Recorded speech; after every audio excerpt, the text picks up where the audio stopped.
नमस्कार, मैं हूं वैभव नाथ शर्मा और आप देख रहे हैं मेरा YouTube चैनल वैभवन। शिव पूजा की सामान्य विधि के साथ साथ शिव गायत्री मंत्र का प्रयोग आपको किस तरीके से करना चाहिए और जीवन के किन किन क्षेत्रों में ये शिव गायत्री मंत्र आपको लाभ दे सकता है।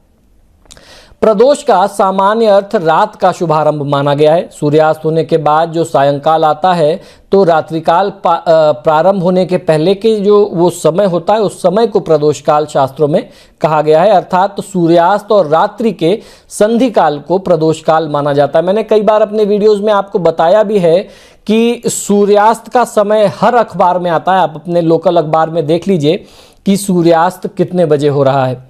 शास्त्र का ये प्रमाण है, शास्त्र में ये मत है कि सूर्यास्त के समय से लेकर के 2 घंटे 24 मिनट तक का समय, सिर्फ 2 घंटे 24 मिनट, 2 घंटे 20 मिनट भी नहीं और 2 घंटे 30 मिनट भी नहीं, 2 घंटे 24 मिनट, ये पुराने समय की अपनी कैलकुलेशन गणना है, काल गणना है। तो 2 घंटे 24 मिनट का समय जो होता है वो प्रदोष काल का समय होता है सूर्यास्त के समय से। तो उसको आप देख करके उस प्रदोष काल में अगर आप महादेव शिव की पूजा करते हैं, खासतौर पर प्रदोष की तिथि में, तो वो बहुत ज़्यादा प्रभावशाली होती है और ये विधि, ये तरीका आप रोज भी अपना सकते हैं। तो एक अमूमन आप एक अंदाजन समय ले लीजिए कि अगर जाड़े का समय है और सूर्यास्त 5:30 बजे हो रहा है तो 7:24 तक का जो समय होगा वो प्रदोष काल का समय होगा। इस बीच के अंदर आपको पूजा कर लेनी चाहिए। तो इस तरीके से आप प्रदोष काल की गणना कर सकते हैं। इस व्रत को यानी प्रदोष के व्रत को स्त्री और पुरुष समान रूप से कर सकते हैं क्योंकि ये दोनों के लिए समान रूप से फलदायी बताया गया है, लेकिन स्त्रियां यह व्रत अधिक करती हैं। त्रयोदशी के दिन जो वार पड़ता है उसी के नाम पर प्रदोष का नामकरण कर दिया जाता है।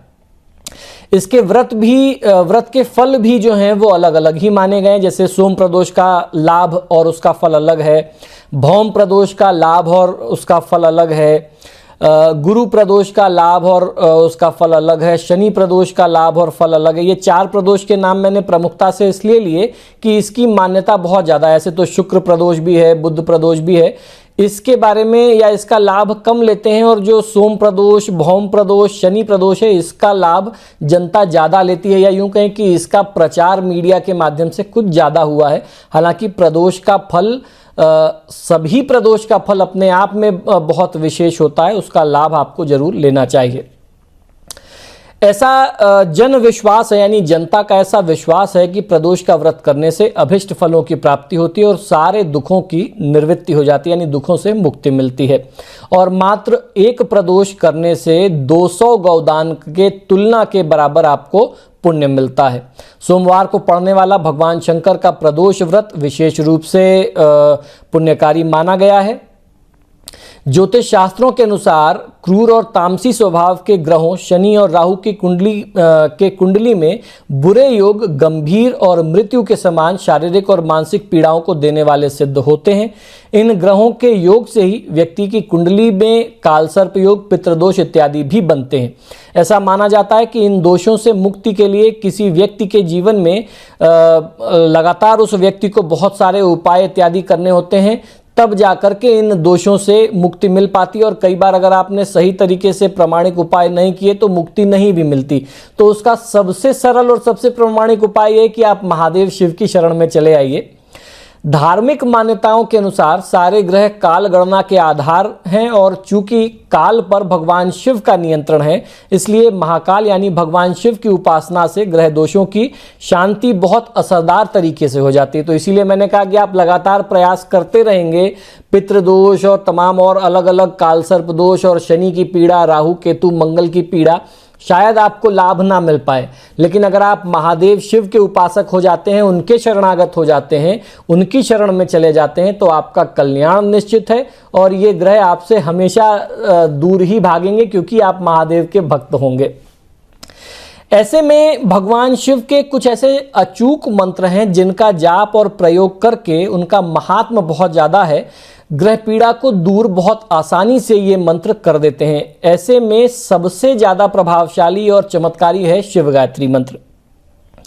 शिव भगवान की पूजा और शिव गायत्री मंत्र की जो प्रयोग विधि है उसको भी समझ लेना बहुत आवश्यक है कि किस तरीके से आप किसी विशेष तिथि में प्रदोष में सोमवार के दिन, सावन के महीने में, या जो महीने में पड़ने वाली शिवरात्रि जिसे मास शिवरात्रि कहते हैं या महाशिवरात्रि कहते हैं, या आप नियमित अगर आप करना चाहें तो किस तरीके से करना चाहिए ये समझ लेना बहुत ज़रूरी है।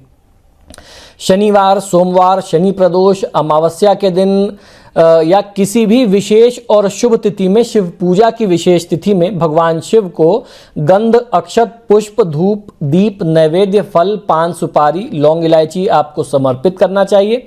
इसके बाद शिव गायत्री के दिव्य मंत्र का आपको जाप करना चाहिए। ये दिव्य मंत्र इस प्रकार है: ओम तत्पुरुषाय विद्महे महादेवाय धीमहि तन्नो रुद्र प्रचोदयात्।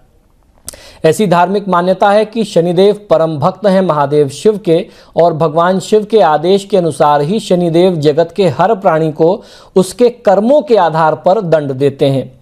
इसलिए शनि या राहु आदि क्रूर ग्रहों की अगर पीड़ा है, उसकी शांति के लिए आपको महादेव शिव की पूजा खासतौर पर सोमवार, प्रदोष या शनिवार की जैसी विशेष तिथियों में अवश्य करनी चाहिए। इससे आपको त्वरित चमत्कार अपने जीवन में दिखाई देने लगेगा और इन पीड़ा से भी आप मुक्ति बहुत आसानी से प्राप्त कर सकेंगे। तो मित्रों, आशा करता हूं कि ये बहुत सरल, बहुत प्रभावशाली उपाय आपको बहुत पसंद आते होंगे।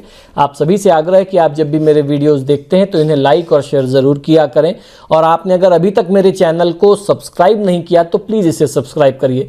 इसी शुभकामना के साथ कि आपका दिन शुभ हो, मुझे आज्ञा दीजिए और देखते रहिए मेरा यूट्यूब चैनल वैभव। नमस्कार।